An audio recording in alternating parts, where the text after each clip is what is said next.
بسم اللہ الرحمن الرحیم نحمدہ و نصلی علی رسولہ الکریم۔ آج ہم ڈسکس کریں گے ڈیمینشنگ مشارکہ۔ ڈیمینشنگ مشارکہ کیا ہوتا ہے، کیسے ہوتا ہے اور اس کا کیا فائدہ ہے۔ ایکچولی ڈیمینشنگ مشارکہ ایک نئی ٹرم ہے ہماری ماڈرن اسلامی اکنامکس میں، اسلامک فائنانس کے اندر۔ پچھلی ہم اپنی جو ٹریڈیشنل جو فقہ المعاملات دیکھتے ہیں اس کے اندر ہمیں یہ ٹرم نہیں ملتی۔ یہ اسی صدی کی کوائنڈ ٹرم ہے ڈیمینشنگ مشارکہ، چونکہ ایکچولی ہم نے پہلے بھی اس کو ڈسکس کیا کہ مشارکہ کا لفظ بھی ہمیں ٹریڈیشنل کتابوں میں نہیں ملتا۔ ہمیں شرکہ کا لفظ ملتا ہے۔ شرکہ دو طرح کے ہوتے ہیں مینلی، ایک شرکت الملک اور دوسرا شرکت العقد۔ تو اس کی تفصیل ہم نے جب مشارکہ کیا تھا اس وقت ہم نے کر دی تھی، تو لہذا ہم اس کو ابھی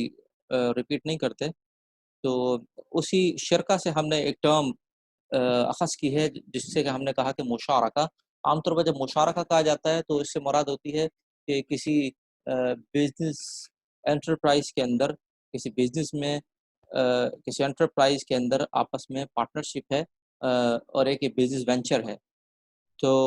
دوسری بات ڈیمینشنگ کا مطلب جو ہے وہ جو ہے تناقص ہے، یعنی گریجولی کم ہو جانا۔ تو مشارکہ کا گریجولی کم ہو جانا، دیٹ از کالڈ ڈیمینشنگ مشارکہ۔ ڈیمینشنگ مشارکہ ایک نئی ٹرم ہے اسلامک ماڈل فائنانس میں،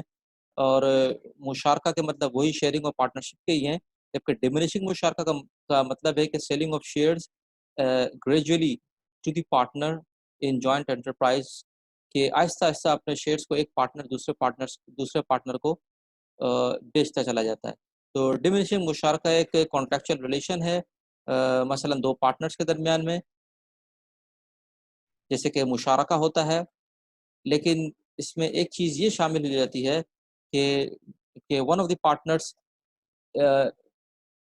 یہ انڈرٹیک کرتا ہے، یہ وعدہ کرتا ہے کہ وہ دوسرے پارٹنرز کے شیئرز کو گریجولی خرید لے گا۔ تو اس طرح سے جو کانٹریکٹ ہوتا ہے اس کو ہم ڈیمینشنگ مشارکہ کہتے ہیں۔ لیکن اس میں ایک بات بہت اہم ہے کہ اس میں جو دو ڈفرینٹ کانٹریکٹس ہو رہے ہیں، ایک مشارکہ کا اور دوسرا ڈیمینشنگ، یعنی ایک پارٹنر دوسرے پارٹنرز کے شیئرز کو خریدے گا، تو یہ دونوں الگ الگ یعنی ٹرانزیکشنز ہوتی ہیں، دونوں ایک دوسرے کے اوپر ڈیپینڈنٹ نہیں ہوتی۔ تو obviously ڈیمینشنگ مشارکہ کے بھی وہی فائدے ہیں جو کہ مشارکہ کے یا مضاربہ کے ہیں۔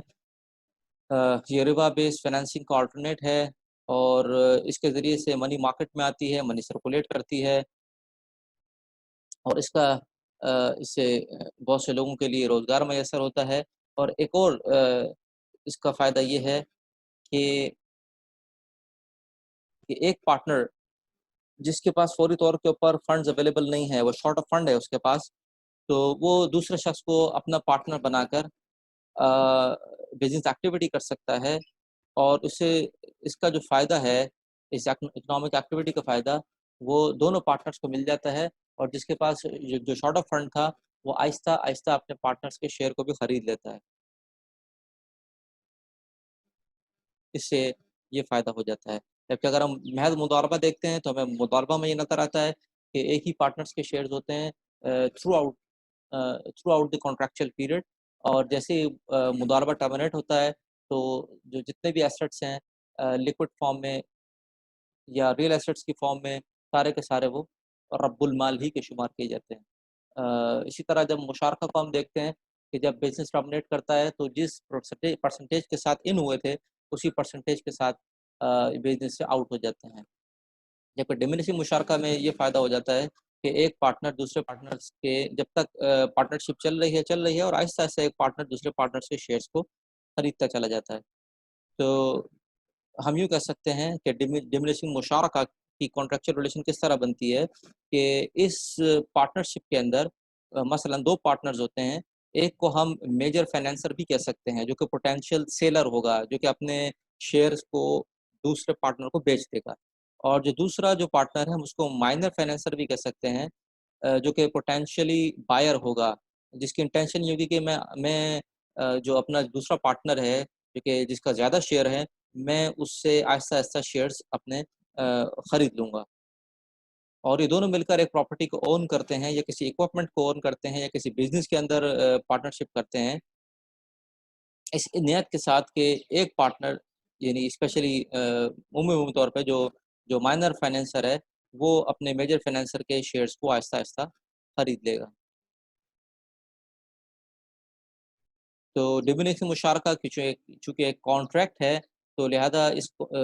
جو کانٹریکٹ کی بیسک کنڈیشنز ہیں اس کو اسے پورا کرنا ضروری ہے، جس کو کہ ہم پہلے سیشنز کے اندر کافی تفصیل سے کر چکے ہیں۔ یہاں پہ محض اس کو ہم گو تھرو کرتے ہیں کہ جو بیسک کنڈیشن ہے کسی بھی کانٹریکٹ کی کہ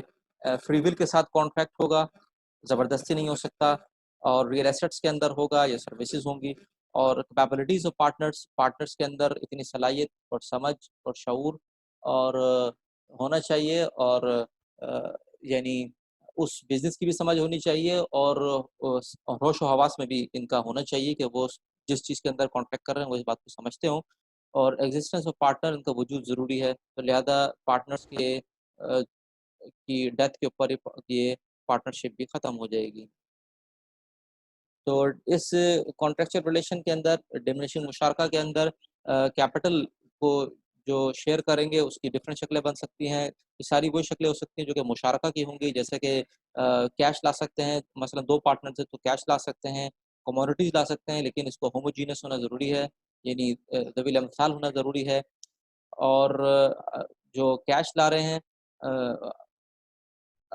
جو کموڈیٹی لے کر آ رہے ہیں اگر ذوی الامثال نہیں ہے بلکہ ہیٹروجینس ہے تو پھر اس کی ویلیو نکالی جائے گی، اور دونوں صورتوں کے اندر کیش لائیں یا ویلیو نکالی جائے تو دونوں صورتوں کے اندر یہ بات ہوگی کہ کرنسی کو کسی بھی ایک اسپیسیفک کرنسی کے اوپر لایا جائے گا۔ اگر ڈفرینٹ کرنسیز ہیں، مثلا ڈالر ہے، روپی ہے، تو کسی بھی ایک کرنسی کے اوپر اتفاق کیا جائے گا، یا تو ڈالر کے اندر ویلیو نکالیں گے اور یا پھر روپی کے اندر، اور فار ایگزامپل ایک شخص ڈالر لایا ہے، ایک شخص روپی لایا ہے، تو کسی بھی ایک کے اوپر یہ اتفاق کر لیں گے کہ ہمارا جو انیشیل کنٹریبیوشن ہے، جو کیپٹل لا رہے ہیں ہم وہ فار ایگزامپل اتنے ڈالر لے کر آ رہے ہیں تو روپی کو ڈالر میں کنورٹ کر دیں گے۔ اس کا فائدہ یہ ہوگا جب ٹرمینیشن ہوگی تو ڈالر فلکچویٹ روپی فلکچویٹ کر رہا ہوگا فار ایگزامپل، تو اگر ڈالر کے اندر ہی انہوں نے اپنے کیپٹل لے کر آئے ہیں تو پھر اس وقت کی ڈالر کی ویلیو کے اعتبار سے اس کو آپس میں یہ لوگ سپریٹ کر دیں گے، اور میں بھی یہ روپی میں بھی کنورٹ کر سکتے ہیں۔ پارٹنرس کی وہی شرطیں ہیں، ڈیمنیشنگ مشارکہ کے اندر بھی پارٹنرس ایک دوسرے کے ایجنٹ ہوں گے، اور ہر عمل ایک پارٹنر کا دوسرے کے لیے ذمہ داری کا سبب ہوگا، اور ایک پارٹنر دوسرے پارٹنر کا ایجنٹ ہوگا اگر یہ آپس میں کوئی کنڈیشن طے کر لیتے ہیں، جیسے کہ اس کی گنجائش ہے کہ المسلمون علی شروطهم الا شرطا احل الحرام وحرم الحلال، شرعی حدود میں رہتے ہوئے تو ایک دوسرے کو اس کا کیئر کرنا ہوگا، جو بھی نیگلیجنس شو کرے گا وہی لاسز کو بیئر کرے گا، اور جو پروفٹ جو آئے گا وہ ڈٹرمن ہوگا at the time of contract mutual consent کے ساتھ پرسنٹیج میں اور out of the earn profit, اور جو لاسز ہوں گے ان پارٹنرز کے وہ پرو ڈاٹا بیسس کے اوپر ہوں گے۔ ان کی ٹرمینیشن کو ہم نے پہلے ڈسکس کر لیا، کسی لمحے پہ آ کر بھی ٹرمینیشن کرتے ہیں تو جس پارٹنر کے جتنے شیئرز ہوں گے اسی یعنی ایک پارٹنر کے انیشیلی کم شیئرز تھے، مثلا 40-60 کے ساتھ انہوں نے اپنی پارٹنرشپ اسٹارٹ کی تھی، پھر اس کو ڈیمینشنگ کیا تھا کہ ایک پارٹنر دوسرے پارٹنر کے شیئرز کو خرید رہا تھا، اس کے ایسیٹس کو خرید رہا تھا، تو مثلا اب جو ہے پہلے پارٹنر کے جو 40 تھے وہ 70% شیئرز ہو گئے ہیں اور دوسرے پارٹنر کے 30% رہ گئے ہیں، تو جب ٹرمینیشن ہوگی تو اسی ریشو کے ساتھ اس کی ٹرمینیشن ہوگی۔ اب پارٹنرس آپس کے اندر کوئی بھی کنڈیشن ایسی لگا سکتے ہیں ٹرمینیشن کے اعتبار سے جس کی کہ شریعت میں اجازت ہو، جیسا کہ ابھی بتایا کہ المسلمون علی شروطہم۔ البتہ یہ ایک چھوٹا سا کیس ہے کہ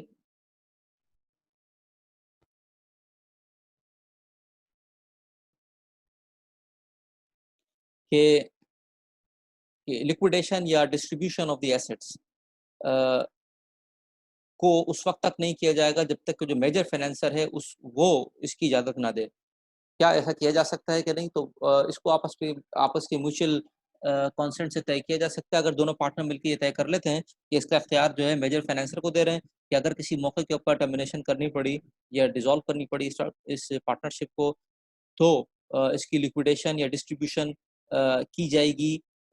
یا یہ ہے کہ ایک پارٹنر دوسرے پارٹنر کے شیئر کو خریدے گا، اس بات کا فیصلہ جو ہے میجر فائنینسر کرے گا، اس کو آپس میں طے کیا جا سکتا ہے۔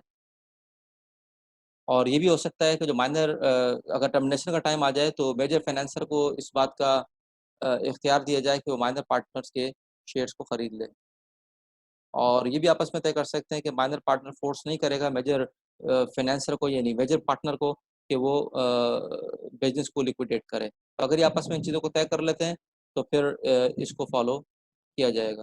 اور اس کی وجہ وہی ہے جو آپ پہلے عرض کی، کہ مسلمان آپس میں کوئی بھی شرط ایسی لگا سکتے ہیں جو کہ شریعت سے متصادم نہ ہو۔